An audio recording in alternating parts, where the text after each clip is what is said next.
Hi పిల్లలు. ఈరోజు మనం నేర్చుకుంటున్న కథ పేరు బడాయి ఎలుక.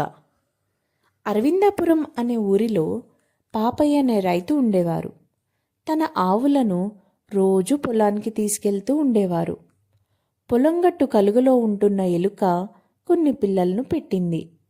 ఆ పిల్లలు ఒకరోజు పొలంలో గడ్డి మేస్తున్న ఆవును చూశాయి. అంత పెద్ద ఆవును చూసి భయంతో పరిగెత్తుకొని వెళ్ళి తల్లికి చెప్పాయి. అక్కడే ఉన్న మరో ఎలుక, ఏమిటి, నాకంటే పెద్ద జంతువా అని ప్రశ్నించింది. చాలా పెద్దదని ఎలుక పిల్లలు చెప్పాయి. ఆ ఎలుక కలుగులోకి పోయి బాగా ఆహారం తినివచ్చి, ఇప్పుడు చూడండి, మీరు చూసిన జంతు శరీరం ఇంతకంటే పెద్దగా ఉంటుందా అని ప్రశ్నించింది. ఇంకా పెద్దగా ఉంటుందని జవాబిచ్చాయి. ఈసారి ఇంకా పెద్దగా కనిపించాలని ఇంకా ఎక్కువ తినేసరికి పొట్ట పగిలి హాస్పిటల్కి వెళ్ళింది.